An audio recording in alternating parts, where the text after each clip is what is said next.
నమస్కారం. ప్రేక్షకులకు మహాశివరాత్రి శుభాకాంక్షలతో ద్వాదశ జ్యోతిర్లింగ దర్శనం ప్రత్యేక కార్యక్రమానికి స్వాగతం.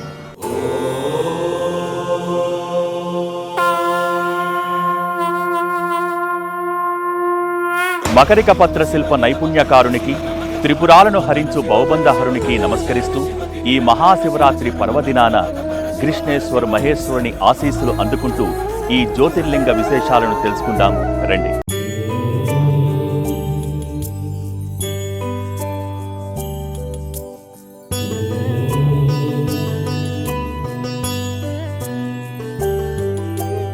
अद्भुत विग्रह अमराधीश्वर अगणित गुणगण अमृत शिव.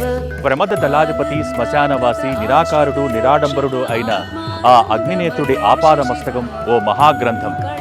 అష్టాదశ పురాణాలలో ఒకటైన లింగ పురాణంలో వర్ణించినటువంటి ద్వాదశ జ్యోతిర్లింగాలలో ఈ కృష్ణేశ్వర జ్యోతిర్లింగం 12వది, ఆఖరిది. అత్యంత విశేషమైనటువంటి పుణ్యక్షేత్రం ఇది.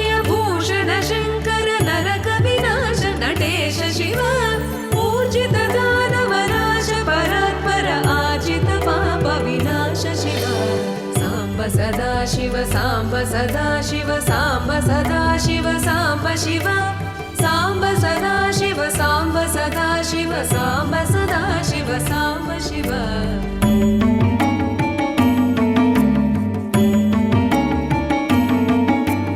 ऋग्वेद श्रुति मौलि विभूषण रविचंद्राग्नि त्रिनेत्र शिव. నాగజాతి ఆదివాసీ నివాస స్థానమైన ఈ దేవగిరి దుర్గంలో సాక్షాత్తు పరమశివుడే జ్యోతిర్లింగంగా వెలిసిన ఈ క్షేత్రమే కృష్ణేశ్వర మహాక్షేత్రం. జ్యోతిర్లింగంగా అలరారుతున్న ఈ కృష్ణేశ్వర క్షేత్ర ప్రాంతాన్ని అసలు ఎవరు పరిపాలించారు? ఈ కృష్ణేశ్వర ఆలయాన్ని ఎవరు నిర్మించారు? ఈ వేదభూమి మహాత్మ్యమేమిటి?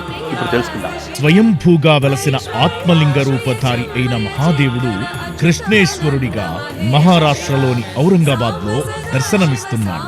జ్యోతిర్లింగాలలో అతి సూక్ష్మమైనది, ఆఖరిది అయినటువంటి ఈ పుణ్యక్షేత్రం పూర్వం నాగజాతి ఆదివాసీలు ఉండే జాంబీ ప్రాంతంలో వెలసింది. ఆదిమతెగ భాషలో జాంబీ అంటే పాముల పుట్ట అని అర్థం. మరాఠీలో పాముల పుట్టను వరూల్ అని పిలుస్తారు. కాలక్రమంలో వరూల్గా పిలువబడే ఈ ప్రదేశం వేరూల్గా రూపాంతరం చెందింది. పవిత్ర ఏల గంగానది ఇక్కడ ప్రవహిస్తోంది. ఏల గంగానది తీరంగా ఉంది కాబట్టి ఈ ప్రాంతం వేరువులుగా ప్రసిద్ధి చెందిందని మరో కథనం.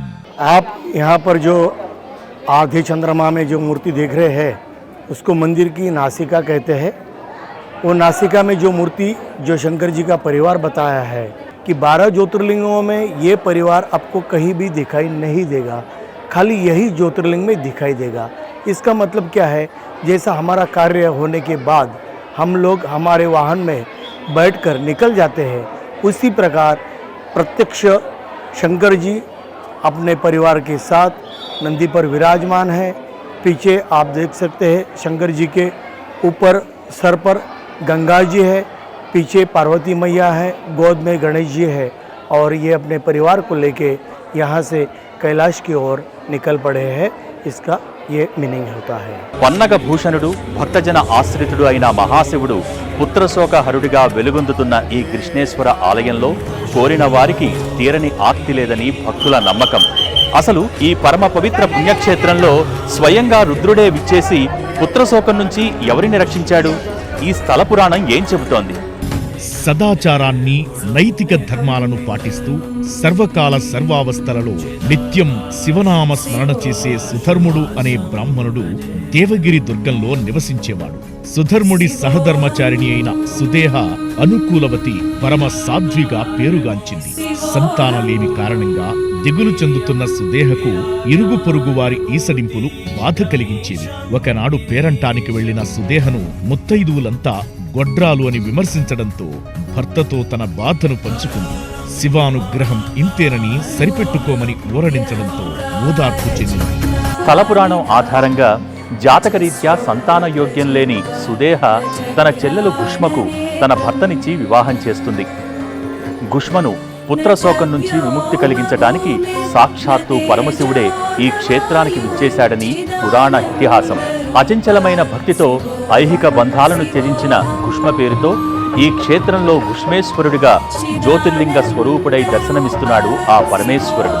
జన్మతః శివభక్తురాలైన ఘుష్మ ప్రతినిత్యం 101 శివలింగాలను పూజించి అనంతరం సమీప సరస్సులో వాటిని నిమజ్జనం చేసేది. ఇలా 3 సంవత్సరాల పాటు భక్తి శ్రద్ధలతో శివ పూజ ఆచరించిన ఘుష్మకు శివుని అనుగ్రహంతో పుత్ర సంతానం కలిగింది. అమ్మ అన్న పిలుపుతో సుదేహ అనంతమైన ఆనందాన్ని చవిచూసింది. కాని ఈ ఆనందం అసూయగా మారడానికి ఎక్కువ సమయం పట్టలేదు. యుక్త వయసుకు చేరుకున్న బాలుడికి వివాహం జరిపించారు. వియ్యంకుల వారు ఘుష్మకు ఎక్కువ ప్రాధాన్యతనివ్వడం, వివాహ తంతులో కేవలం ఘుష్మను మాత్రమే భాగస్వామ్యం చేయడంతో సుదేహలో అసూయ జ్వాలలు వెల్లువెట్టాయి. తల్లి స్థానంలో ఉన్న సుదేహ అసూయతో విచక్షణ కోల్పోయి కుమారుని వధించి నిత్యం ఘుష్మ శివలింగాలను నిమజ్జనం చేసే బావిలో పడవేసింది. సోదరి అసూయతో పుత్రుని కోల్పోయిన ఘుష్మ మనోనిబ్బరాన్ని కోల్పోలేదు. సాక్షాత్తు పరమశివుడే తనను రక్షిస్తాడని శివపూజలో నిమగ్నమైంది. అంతటా పరమేశ్వరుడు ఆ కైలాసగిరి నుంచి ఈ దేవగిరి దుర్గానికి చేరుకుని ఘుష్మను పుత్రశోకం నుంచి విముక్తి కలిగించినట్టు చారిత్రక కథనం. అగ్నిజ్వాల ప్రచండుడిగా ఉగ్రరూపుడైన పశుపతినాథుడు కుమార సమానుడైన బాలుడిని వధించినందుకు సుదేహను శిక్షించతలచాడు. సుదేహ కారణంగానే తనకు పరమేశ్వరుని దర్శన భాగ్యం కలిగినందుకు ఆమెను క్షమించమని ఘుష్మ వేడుకుంది. సుదేహను క్షమించడంతో పాటు ఘుష్మ కుమారునికి మరల ప్రాణం పోసి ఘుష్మను ఏదైనా వరం కోరుకోమన్నాడు పరమేశ్వరుడు. భక్తులను రక్షించడానికి జ్యోతిర్లింగ రూపంలో దేవగిరి దుర్గంలో తన పేరు మీద ప్రసిద్ధి చెందాలని ఘుష్మ కోరుకుంది. ఆమె భక్తికి దాతృత్వానికి ముగ్ధుడైన కైలాసవాసుడు నేటికి ఆత్మలింగ స్వరూపుడిగా భక్తులను అపమృత్యు దోషాల నుండి రక్షిస్తున్నాడు. మేము తమిళనాడు కోయంబత్తూరు నుండి వచ్చాము, షిరిడికి వచ్చాము. అలాగే ఇక్కడ ఈ జ్యోతిర్లింగము దర్శనం చేసుకున్నాము. చాలా బాగా దర్శనం జరిగింది. చాలా సంతోషంగా ఉందండి. దక్షిణ భారత నిర్మాణ శైలిలో నిర్మించబడ్డ ఈ ఆలయం మహమ్మదీయుల దాడిలో అనేక సార్లు ధ్వంసం చేయబడింది.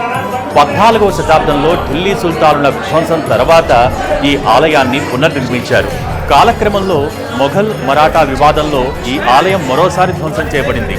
మొఘల్ సామ్రాజ్య పతనానంతరం ప్రస్తుతం ఉన్న ఈ ఆలయాన్ని అహల్యాబాయి పునరుద్ధరింపజేశారు. కృష్ణేశ్వర క్షేత్రంలో పూర్వం చక్రవర్తులు నిర్మించిన ఆలయం సుల్తాన్లు మొఘల్ల దాడుల అనంతరం శిథిలావస్థకు చేరుకుంది. ఆలయాన్ని పునర్నిర్మించాలనుకున్న వేరూరు గ్రామ పెద్ద భోస్లేకు కృష్ణేశ్వరుని మహిమతో పాముపుట్టలో అసంఖ్యాకమైన నిధి కైవసమవుతుంది. ఈ సంపదతో ఛత్రపతి శివాజీ తాతగారైన మలోజీ భోస్లే ఆలయ జీర్ణోద్ధరణ పనులను పూర్తి చేస్తారు. ఎర్రరాళ్లతో నిర్మించిన ఈ ఆలయంలో 5 అంచులతో కూడుకున్న శిఖరం ప్రత్యేక ఆకర్షణ. 18వ శతాబ్దంలో వారణాసిలోని కాశీ విశ్వనాథ ఆలయం, జ్యోతిర్లింగమైన సోమనాథ ఆలయంతో పాటు భారతదేశంలోని పలు ఆలయాలను పునరుద్ధరించిన ఇండోర్ రాణి అహిల్యాబాయి హోల్కర్ కృష్ణేశ్వర ఆలయాన్ని కూడా పునర్నిర్మించారు.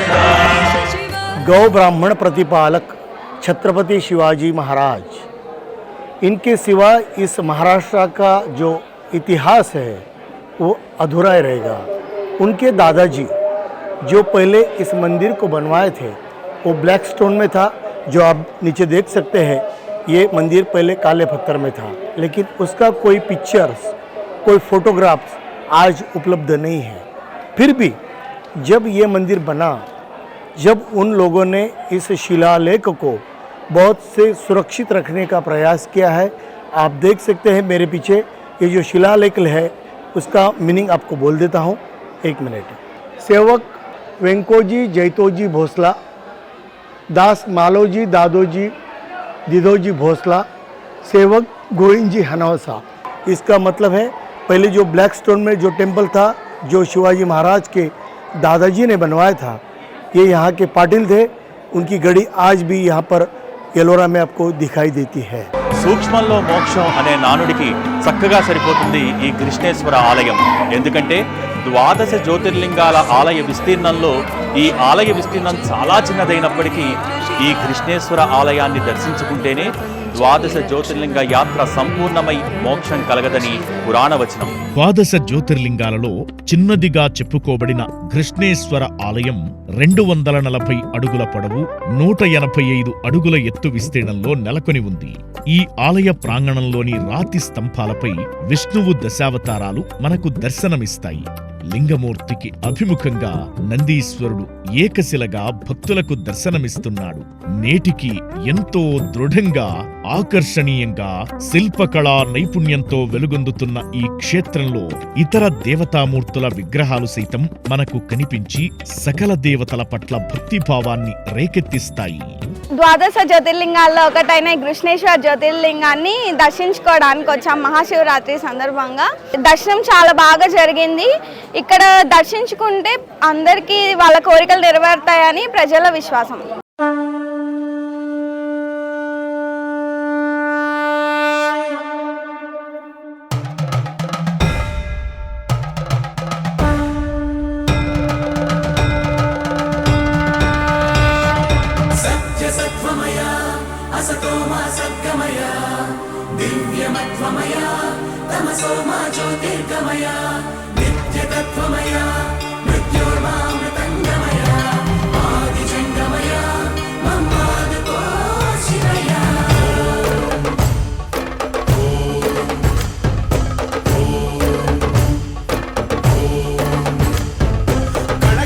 శివగణమై పేరిని తాండవమాడెనురా, నర నరము పంచాక్షర స్వరమై వినుకొని ఆడెరా. ప్రణవ ప్రణవ ప్రణవోద్భవ ప్రాణ శివ, అభవ విభవ భ్రమనాశిత ధ్యాన శివ. మనసున ఆర్తి కార్తీకముగా నీకై వేచెనురా, తన్మయ భక్తి సత్సంగమమై ఆహ్వానించెరా. చూడరా దయ చేయరా హే సాంబ దిగంబరా,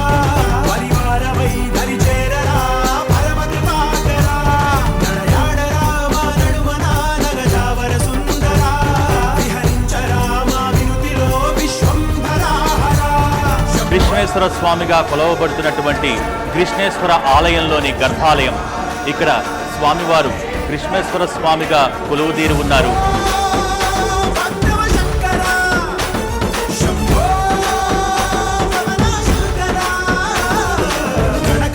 శివగణమై పేరిని తాండవమాడెనురా, నర నరము పంచాక్షర స్వరమై వినుకొని ఆడెరా.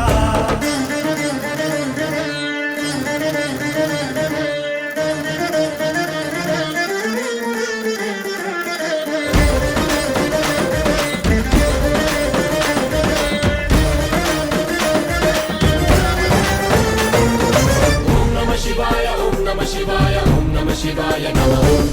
ఓం నమ శివాయ ఓం నమ శివాయ ఓం నమ శివాయ నమః. శంభో శంకర మహాదేవ్, శంభో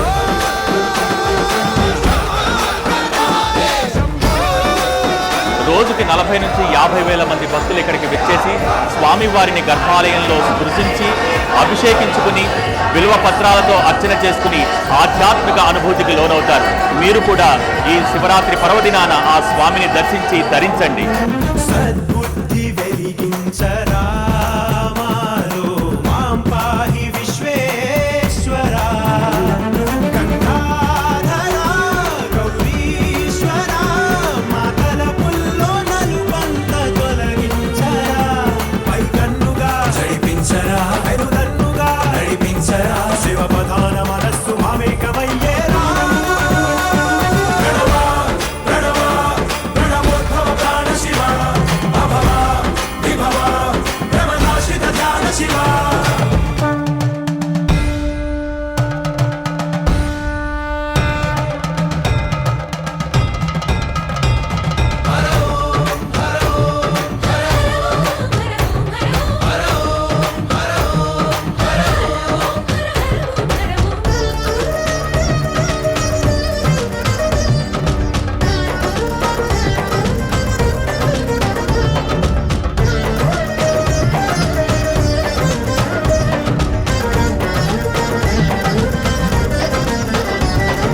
మా గుండె చిరు సౌవడి పూజా శంఖా.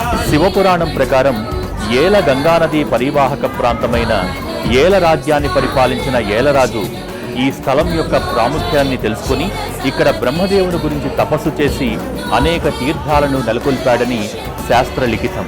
శాపగ్రస్తుడైన ఏల మహారాజు చివరికి ఆ సర్వేశ్వరుడి కృపతో శాప విముక్తుడవుతాడు. అంతటి మహిమాన్విత క్షేత్రం ఈ కృష్ణేశ్వర జ్యోతిర్లింగ మహాక్షేత్రం. ధరించు ధన్యతాగా ప్రణవోద్భవ ప్రాణ శివ అభవ విభవ బ్రహ్మనాశిత ధ్యాన శివ శంభో. ये ज्योतिर्लिंग की विशेषता ये है कि इसकी पूरब की तरफ वाहिनी है और दक्षिणाभिमुख है। या मनोचित मनोकामना पूरा होता है। इसलिए ये जो 12 ज्योतिर्लिंग का जो है वैशिष्ट, उसमें से ये लास्ट वाला ज्योतिर्लिंग है, इसको परिक्रमा पूरी होती है। और ये जो महाराष्ट्र में जो छत्रपति संभाजी नगर जिला है उसमें से 30 किलोमीटर पे एलोरा घृष्णेश्वर मंदिर का टेम्पल है। ये जो आने वाला जो फेस्टिवल है महाशिवरात्रि श्री घृष्णेश्वर देवस्थान का, उसका जो है मैनेजमेंट यहाँ पे आरोग्य सुविधा है। देवस्थान ट्रस्ट की ओर से कर्मचारी बहुत से लगाए हैं, बहुत से सिक्योरिटी गार्ड है, पुलिस डिपार्टमेंट का बहुत सा सहकार्य है। और हमारे जो जिले के जो ये है जिलाधिकारी वो कलेक्टर साहब, उनका भी बहुत प्रोत्साहन है हमारे लिए। इसलिए यात्रा की जो सुविधा है, आने वाली जो 5 से 7 लाख पब्लिक आने वाली है, उसके अंदाज की वजह से हमारा जो मैनेजमेंट है देवस्थान ट्रस्ट की ओर से सुपरविजन पूरा किया गया है। కామాఖ్యవనంలో శివపార్వతులు ఏకాంతంగా ఉన్నప్పుడు పార్వతీదేవికి దాహం వేసిందట. అప్పుడు పరమేశ్వరుడు పాతాళం నుంచి భోగవతి నీటిని భూమిపైకి తీసుకువచ్చి పార్వతీదేవి దాహార్తిని తీర్చాడని, అదే కాలక్రమంలో నీటి కొలనుగా మారిందని అంటారు. మరి ఇప్పుడు చూస్తున్నది అదే నీటి కొలను, శివాలయ తీర్థం. సర్వబుధ ప్రియ మంగళమూర్తి మహేశ శివ నూతాధీశ్వర రూప ప్రియ శివ వేదాంత ప్రియ వేద్య శివ ఏకానేక స్వరూప విశ్వేశ్వర యోగి హృది ప్రియ వాస శివ. శివాలయ తీర్థంలో పార్వతీదేవి తన పాపిట కుంకుమను అలంకరించుకోవడానికి కుంకుమ కేసరిలను కలిపిందని భక్తుల విశ్వాసం. పార్వతీదేవి చేతి కుంకుమతో శివలింగం తయారైందని, ఆ కుంకుమ లింగం నుంచి ఓ దివ్య జ్యోతి ఉద్భవించగా స్వయం ప్రకాశితమైన ఆ దివ్య జ్యోతిని ఒక రాతి లింగంలో నిక్షేపించి ఈ క్షేత్రంలో ప్రతిష్ఠించిందని పురాణగాథ. సాక్షాత్తు పార్వతీమాత ప్రతిష్ఠించిన జ్యోతిర్లింగం కాబట్టే ఈ క్షేత్రానికి ఇంతటి మహత్తు ఏర్పడిందని నమ్మకం. మహాశివరాత్రి సందర్భంగా పంచాక్షరి మంత్రాన్ని ఉచ్చరించి ధరించే భాగ్యాన్ని కలిగించిన ఆ మహాదేవునికి నమస్కరిస్తూ ఇది ఈనాటి కృష్ణేశ్వర్ జ్యోతిర్లింగ క్షేత్ర విశేషాలు. ఓం నమః శివాయ.